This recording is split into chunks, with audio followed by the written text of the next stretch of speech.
आप लोगों को लग रहा होगा कि क्या मैंने बहुत लेट कर दिया कि प्रूनिंग सेशन। नहीं, प्रूनिंग जो करने का सही तरीका है मैं आपको सब कुछ बताऊंगा, लेकिन आप लोग ये मत समझना कि मैंने लेट कर दिया, बिल्कुल भी लेट नहीं हुआ है। सबसे पहले हम आपको बताएंगे कि प्रूनिंग कब करना होता है। क्या जब मन करके आए और प्रूनिंग कर दिए हो गया? ऐसा नहीं होता है किसान भाइयों। दो तरीके के प्रूनिंग होते हैं और दो समय में होते हैं प्रूनिंग। एक होता है विंटर प्रूनिंग और एक होता है समर प्रूनिंग। ठीक है, प्रूनिंग करने से पहले सबसे पहले आपको ये जानकारी होना चाहिए कि हम प्रूनिंग करते ही क्यों हैं। क्या प्रूनिंग करना ज़रूरी है या ज़रूरी नहीं है, और आपका जो बिल्कुल सही समय है प्रूनिंग का वो क्या होता है। इन सारी चीज़ों का हम पूरी डिटेल में जानकारी देंगे, तो बने रहें हमारे साथ। नमस्कार, आदाब, सत श्री अकाल किसान भाइयों, मैं हूँ राहुल और आप सभी का स्वागत करता हूँ आपका अपना यूट्यूब चैनल जिसका नाम है amazing farming tech with Rahul. किसान भाइयों, आज हम आपको पूरी जानकारी देंगे कि प्रूनिंग कब करना है, कब नहीं करना है। ठीक है, सबसे पहले हम बताते हैं कि प्रूनिंग करना ही क्यों है। देखिए, प्रूनिंग अभी जो करते हैं, यानी कि जब विंटर प्रूनिंग किया जाता है, तो इसका करने का सबसे सही मतलब और सही अर्थ यही होता है कि हम अभी ग्रोथ के लिए प्रूनिंग करते हैं, ना कि स्पर्स के लिए। अगर स्पर्स के लिए प्रूनिंग करना होता है तो हम उसको समर प्रूनिंग करते हैं, जिसमें कि हमारा स्पर फॉर्मेशन होगा। अभी मैं जहाँ पे भी कट करूँगा बहुत ही कम चांस है कि उसमें स्पर फॉर्मेशन होगा। ज़्यादातर चांस है कि हम ये प्रूनिंग कट लगाएंगे तो फ्लावरिंग होगी या तो वो ग्रोथ में जाएगा पौधा। तो सबसे पहले अभी आपको ये बताते हैं कि प्रूनिंग का करने का सबसे सही समय क्या है। प्रूनिंग जब ठंड स्टार्ट होती है तब नहीं प्रूनिंग किया जाता है। प्रूनिंग जब ठंड का महीना खत्म होता है तब प्रूनिंग नहीं किया जाता है। तो प्रूनिंग कब किया जाता है?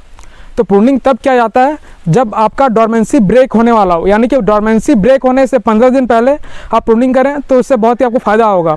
अगर हम डॉर्मेंसी ब्रेक होने से बहुत ही पहले कर देते हैं, यानी कि अर्ली जब हमारा ठंड घुस रहा होगा उस समय प्रूनिंग करेंगे तो क्या होगा।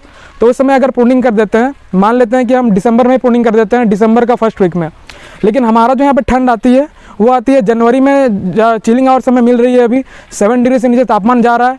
तो अभी अगर हम प्रूनिंग करेंगे तो हमें ज़्यादा फ़ायदा होगा, क्योंकि अभी हमें चिल आवर्स मिलेंगे। लेकिन अगर हम दिसंबर में प्रूनिंग करते हैं तो हमें जो चिलिंग आवर्स की रिक्वायरमेंट है वो नहीं मिल पाएगी, वो अचीव नहीं हो पाएगी।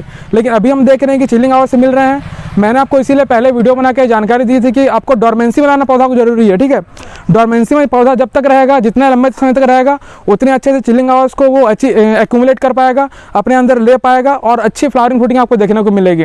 अगर हम दिसंबर में प्रूनिंग कर देंगे तो जो हमारी चिलिंग आवर्स है जनवरी में आती है, हमें रिसीव होती है जनवरी में, तो वो नहीं मिल पाएगी। और अगर आप दिसंबर में प्रूनिंग कर देंगे तो जनवरी में थोड़ी बहुत फ्लावरिंग देखने को मिलेगी और ठंड में जो फूल है वो यूनिफॉर्म निकल ही नहीं पाएगा। इसीलिए हम ट्राई करते हैं कि जब ठंड खत्म होने वाला रहता है तब प्रूनिंग करें।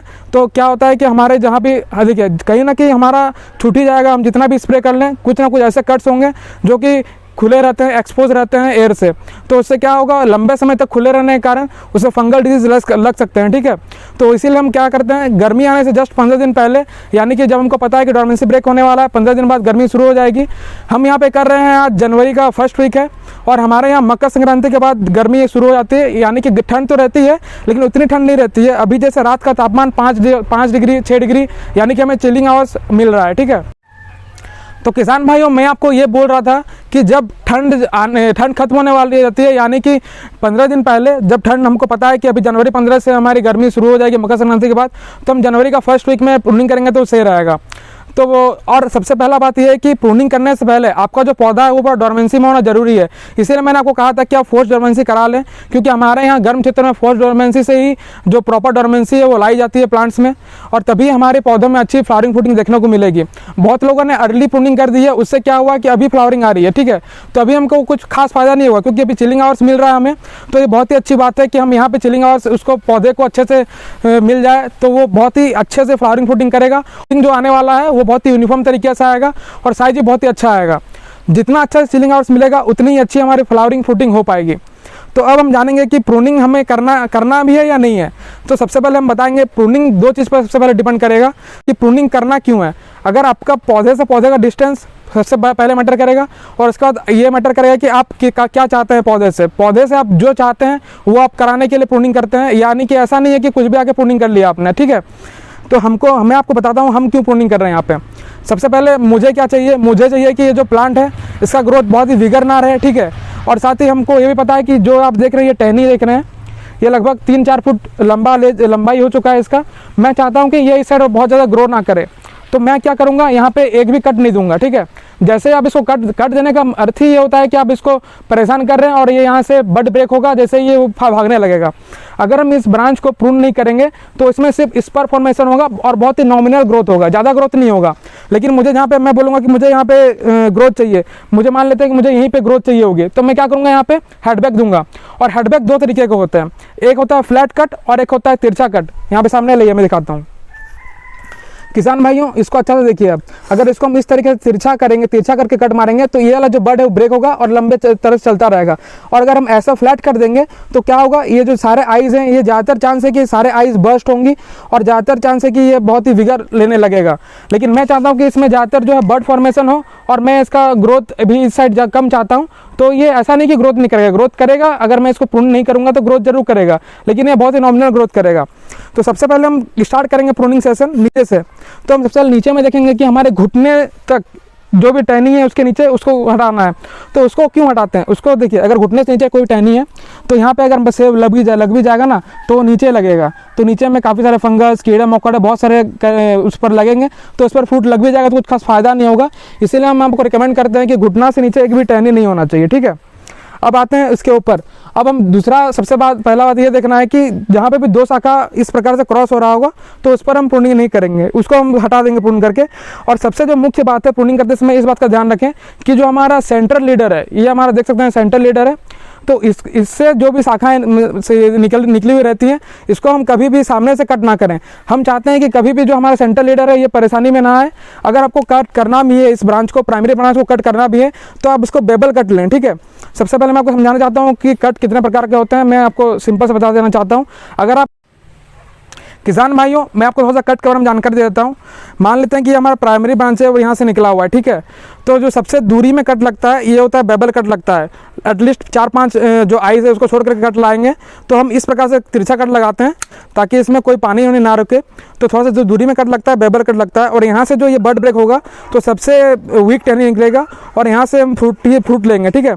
तो यहाँ से जब हम ये कब करते हैं, जब हमें लगता है कि ये जो टहनी है ये कि दूसरे टहनी से, जैसे ये वाला टहनी मान लेते हैं तो ये भी यहाँ पे आ गया मान लेते हैं, ठीक है। तो बार बार ये दोनों में डिस्टर्बेंस होगा और दोनों ही अगर मान लेते हैं कि दोनों ही एक के ऊपर एक है और बहुत ही कम डिस्टेंस पर है, मतलब इस टहनी का और इस टहनी के बीच का डिस्टेंस बहुत ही कम है, तो इसमें क्या करेंगे, हम बेबल कट देके इसको हटाएंगे। मैं ये आपको समझाना ही चाहता हूँ कि आप इसको बिल्कुल सामने से ना कट दें। इससे क्या होगा, ये ब्लैंक वुड भी बन सकता है और हमारा जो ये सेंट्रल लीडर है इसमें भी बहुत ज़्यादा इफेक्ट पड़ सकता है। तो इसीलिए हम ज़्यादातर कोशिश करेंगे कि बेबल कट लें।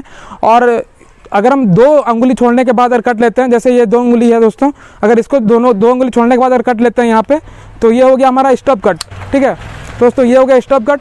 और अगर बिल्कुल सटा के ऐसे प्रून करेंगे, रुकिए मैं दिखाता हूँ अच्छा से आपको। जैसे ये हमारा प्राइमरी ब्रांच है और इस प्रकार से हम इसको एक सेकंड, इसको इस प्रकार से अगर सटा के कट लेते हैं, इस प्रकार से अगर सटा के कट लेंगे तो वो जो कट होगा वो होगा दोस्तों डच कट, ठीक है। तो ये तीनों कट मैंने समझा दिया आपको। और हम जब भी आपको बताते हैं कि जब भी आप प्रूनिंग करेंगे, इसका मतलब ये है कि आप चाहते हैं कि यहाँ से ग्रोथ हो। अगर आप चाहते हैं कि इस टहनी में ग्रोथ ना हो तो आप इसको प्रून ना करें। तो मैं देख पा रहा हूँ जो आप शाखा देख रहे हैं, डच कट, स्टब कट और बेबल कट, तीनों में सबसे स्ट्रॉन्ग टहनी आती है डच कट से। और उसके बाद जो उससे थोड़ा सा जस्ट कम ग्रोथ आता है वो आता है आपका स्टब कट से। और सबसे कम ग्रोथ आती है बेबल कट से। तो बेबल कट में सबसे हमारी कम ग्रोथ वाला शाखा निकलता है। देखिए ये पहले तो था कि इसमें बर्ड फॉर्मेशन भी हो रखा है, तो हम इससे देखते हैं कि कुछ सर इसको हम चाहते हैं कि ये यहाँ पे इसको ब्लॉक करना चाहते हैं। हम चाहते हैं कि इसकी ग्रोथ और आगे ना हो, हम इसकी ग्रोथ को चेक करना चाहेंगे। तो इसके लिए हम क्या करेंगे, यहाँ पे देखिए रिंग फॉर्मेशन हो चुका है, ठीक है। तो रिंग में इस प्रकार से हम कट कर देंगे। तो इस प्रकार से रिंग में कट करने के बाद क्या होगा कि यहाँ से ये जो और टहनी है ये ज़्यादा ग्रोथ नहीं लेगा और ये हम लोग इस पर इसको ही रिन्यू करते रहेंगे, ठीक है। तो इसको मैंने हटा दिया है और ये जो है इसको भी हमें नहीं चाहिए, तो इसको भी हम लोग यहाँ पे रिंग बना हुआ है तो इस प्रकार से कट कर लेंगे। और यहाँ पे कट जहाँ पे भी करेंगे COC का पेस्ट जरूर लगाएं। जहाँ पे भी पेंसिल से ज़्यादा मोटाई है वहाँ पे आप COC का अलसी का तेल के साथ मिला करके पेस्ट जरूर लगाएं, ठीक है। तो ये मैंने क्यों कट लगाया आपको समझा दिया है। इसका कट हमने इसलिए लगाया है क्योंकि अगर हम इसको नहीं काटेंगे तो यहाँ पे बढ़ते रहेगा और हमारे जस्ट ऊपर ये टहनी निकल चुकी है, शाखा है। हम चाहते हैं कि इस शाखा को जब ये इतनी बड़ी हो चुकी है तो इसको ना काटें और इसको हम ज़्यादा से ज़्यादा ये कर सकेंगे, इसको बेबल कट ले सकते हैं। तो इससे यहाँ पे अगर बेबल कट में ले लूँगा तो यहाँ से वीक शाखा निकलेगा और यहाँ से भी हम फ्रूट ले सकेंगे। तो अभी हम और क्या करेंगे, और जैसे ऐसा शाखा जहाँ पे देखेंगे कि जहाँ पे कोई भी हमारे गलत शाखा में कुछ बीमारी आई हुई है तो उनको आपको हटाना ही हटाना है, ठीक है। किसान भाइयों, मैंने आपको बताया था कि समर प्रूनिंग के बारे में, समर प्रूनिंग में मैंने 3 बड प्रूनिंग सिस्टम के बारे में बताया था आपको। तो अभी क्या करना है, अगर आप कहीं पे भी 3 बड प्रूनिंग करेंगे ना तो वहाँ से फ्लावर निकलेगा डायरेक्ट। समर प्रूनिंग जब करते हैं तो वहाँ पे 3 बड करने से क्या होता है कि उसमें बड फॉर्मेशन होता है। लेकिन अगर कोई ऐसा बड में हम लोग जैसे यहाँ पे इस प्रकार के जो जितने भी टहनियाँ निकले रहती हैं, ये तो पहले से हमारे स्पर फॉर्मेशन हो चुका है और ये हमारा रूट स्टॉक MM111 पर है, ठीक है। तो इसलिए कितना अच्छा से बड फॉर्मेशन हम देख सकते हैं। और ये 1 साल का पौधा है और मैं आपको इस पर किस प्रकार से फ्लावरिंग होगी मैं दिखाऊंगा। शेप कितना लेना नहीं लेना है वो हमारे पर डिपेंड करेगा। तो देखिए जैसे यहाँ पे देखिए ये हमारा एक वाटर स्पाउट है और आप जस्ट देख रहे हैं, अगर ये बिल्कुल टहनी से बिल्कुल सामने है तो इसको हम नहीं रखेंगे। इसके लिए हम क्या करेंगे, यहाँ पे 3 बड में इसको पूर्ण कर देंगे ताकि, और हम इसको इस प्रकार से पूर्ण कर रहे हैं। देखिए हम इसको और भी नीचे से पूर्ण कर सकते थे लेकिन इससे नहीं किया क्योंकि हमने पिछले साल देखा था कि जब हमने ज़्यादा नीचे से पूर्ण कर रहे थे तो क्या हो रहा था कि ये टहनी सूख रही थी। तो हम चाहते हैं कि यहाँ से बड ब्रेक होगा तो थोड़ा बहुत ग्रोथ आएगा, समर प्रूनिंग से इसको कंट्रोल कर ले सकते हैं और इससे इस टहनी पर कुछ घाव भी नहीं होगा, ठीक है। तो इसीलिए हमने थोड़ा सा ऊपर कट रखा है। किसान भाइयों, हम आपको एक और चीज़ दिखाना चाहते हैं। आप जो ये शाखा देख रहे हैं ना, ये पहले इस डायरेक्शन में था लेकिन हम देख रहे थे कि इस डायरेक्शन में एक और शाखा है ही, तो हमने क्या किया, इसको समर में इसको बैंड कर दिया था। तो बैंड करने से क्या हुआ कि देखिए ये इस डायरेक्शन में हमारे एक भी शाखा नहीं थी, तो अच्छा डायरेक्शन में हमारा एक शाखा तैयार हो गया और हमको पेड़ को काटने का जरूरत नहीं पड़ा। आप ये ध्यान रखें कि 1 साल के जो पौधा होता है आप कम से कम पूर्ण करने की कोशिश करें, क्योंकि जो इटली से एक्सपर्ट आए हुए थे उनका ये मानना था, क्योंकि उनका एक्सपीरियंस भी ज़्यादा है। हम क्या कर रहे हैं, हम कोई एक्सपर्ट नहीं है लेकिन हमारा जो एक्सपीरियंस है और जो थोड़ा बहुत हमने सीखा है पढ़ लिख करके वही आपको साथ शेयर कर रहे हैं, ठीक है। तो हम आपको एक चीज़ और बताते हैं कि बहुत बार क्या होता है कि हम क्या करते हैं, बेंडिंग करते हैं, ठीक है। तो बेंडिंग करने से क्या होता है, जैसे जब इतनी मोटी शाखा होने के बाद अगर आप ये देखिए, ये तो हमने पहले से बेंड किया हुआ है तो इसीलिए कंट्रोल है। लेकिन क्या होता है, अगर मान लेते हैं ये इस डायरेक्शन में रहता है, ठीक है, और हम अभी क्या करते हैं, अभी इसको बेंड करके ऐसे झुकाते हैं तो यहाँ पे बहुत ज़्यादा आपका जो है वाटर स्पाउट बहुत ज़्यादा निकलने को आपको देखने को मिलेगा, ठीक है। लेकिन हमने इसको समर में ही इसको बेंड करके रखा हुआ था, इसलिए इसमें वाटर स्पाउट नहीं निकला।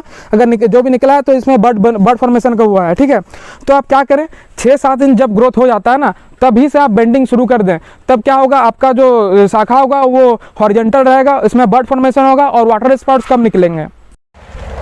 तो किसान भाइयों, मोटी शाखाओं को आप ना झुकाएं। अगर आपको झुकाना ही है तो आप 45 to 60 डिग्री के एंगल पर रखें। अगर आप ज़्यादा हॉरिजॉन्टल लेकर रखे आएंगे, अगर हॉरिजॉन्टल लेकर आ गया तो आप देखेंगे कि जब जैसे ग्रोथ स्टार्ट होगी तो बहुत सारे वाटर स्पाउट निकलेंगे और आप उसको कंट्रोल नहीं कर पाओगे और उसमें बड फॉर्मेशन में नहीं होने चांस कम होता है क्योंकि वो बहुत ज़्यादा ग्रोथ में रहते हैं, ठीक है।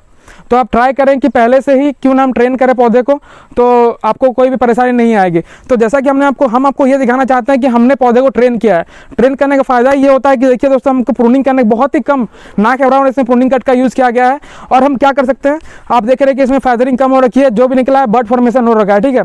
तो हम क्या करेंगे, जैसे ही इसमें सेफ फ्लो स्टार्ट हो जाएगा, जिस प्रकार से हमारे शरीर में खून चलता है इसी तरीके से पेड़ में भी मान एक इमेजिन कर सकते हैं कि जब खून चलना स्टार्ट हो जाएगा, क्योंकि डोरमेंसी में पौधा रहता है मतलब वो पौधा सो चुका है, ठीक है, अभी इसमें खून नहीं चल रहा है, लेकिन इसी को हम सैप बोलते हैं। तो जब इसमें सैप का फ्लो स्टार्ट हो जाएगा तो हम इसको नोचिंग से, ठीक है, नोचिंग से इसको हम नए नए जो शाखाएं हैं जिस डायरेक्शन में चाहिए हम उसको नए नए शाखाओं का डेवलपमेंट कर सकते हैं।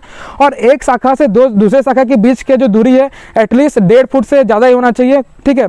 आप कम से कम एक शाखा अगर 2 शाखा अगर सेम डायरेक्शन में है तो दोनों के बीच की दूरी एटलीस्ट 1 से 1.5 फुट होना चाहिए, ठीक है।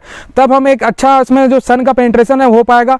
और ये हमारा गर्म इलाका है तो हम इसमें थोड़ी सी अलग तरीके के प्रूनिंग और ट्रेनिंग इस्तेमाल करते हैं, ठीक है। और आप इस बात पर जोर दें कि पौधे का ट्रेनिंग अच्छा से हो सके, ठीक है। पौधे का ट्रेनिंग अच्छा से होगा तो आपको कम प्रूनिंग कट्स कम कट्स लगाने पड़ेंगे। और जितना अच्छा देख रहे हैं प्रूनिंग, जितना अच्छा आपका प्लांट जो आपका ट्रेंड रहेगा उतना ही कम आपको प्लांट कम एफर्ट लगाना पड़ेगा। नहीं तो आप ज़्यादातर अगर कट्स लगाएंगे तो गर्म एरिया में देखा गया है कि कैंकर की बहुत ज़्यादा समस्या आ जाती है। तो आप चेष्टा करें कि पौधे को ट्रेन करें, ठीक है। किसान भाइयों, मैंने ये कहा कि आपको कि जहाँ पर भी आपको ग्रोथ नहीं चाहिए तो वहाँ पे आप प्रूनिंग कट का यूज़ ना करें। अगर आप प्रूनिंग कट का इस्तेमाल करेंगे तो अगर वो लॉकिंग सिस्टम का थ्योरी अपना रहे तो बात अलग है, अगर ऐसे ही सिंपल प्रून कर रहे हैं तो वो पौधा ग्रोथ में जाएगा। तो ऐसा नहीं करना है कि आपको पूरे पौधे को ही नहीं प्रून करना है, आपको अल्टरनेट प्रूनिंग करना है। यानी कि एक ब्रांच को प्रूनिंग नहीं कर रहे हैं तो उसका जो अल्टरनेट ब्रांच है उसको जरूर प्रून करें, ताकि आपको अल्टरनेट ईयर में फ्रूटिंग स्पर का ही फॉर्मेशन होगा और पौधा ग्रोथ में भी चलता रहेगा, पूरे पौधे का ग्रोथ भी नहीं रुकेगा, ठीक है। साथ ही किसान भाइयों, अगर आपके सेंट्रल लीडर में फैदर बहुत ही कम आ रखे हैं, यानी कि आपको सेंट्रल लीडर से बहुत ही कम टहनियाँ निकली हुई हैं, तो आप सेंटर लीडर को हेडबैक जरूर दें और हेडबैक देने के बाद नोचिंग कर दें, तो इससे आपका बहुत ही ज़्यादा चांस बढ़ जाएगा कि वहाँ से आपके जो नई शाखाएं हैं वो उसका निर्माण होना शुरू हो जाएंगी। और नोचिंग करने का सबसे सही समय माना जाता है जब सैप फ्लो हो जाएगा, यानी कि जब थोड़ी थोड़ी ग्रीन टिप्स आपको दिखना शुरू हो जाएगी तो आप नोचिंग अवश्य करें पौधे पर, ब्रांचेस के लिए। किसान भाइयों, अगर आपको सेंटर लीडर में ज़्यादा ग्रोथ चाहिए तो अगर कंपेयर करेंगे, अगर आप सेंटर लीडर को 1/3 हिस्सा में काटेंगे तो उसका ग्रोथ ज़्यादा आएगा। अगर उसका कंपेयर करते हैं 1/4 हिस्सा से, तो 1/3 हिस्सा में जब हम कट करेंगे तो ज़्यादा ग्रोथ रहेगा 1/4 हिस्से में कट करने के कंपेयर में।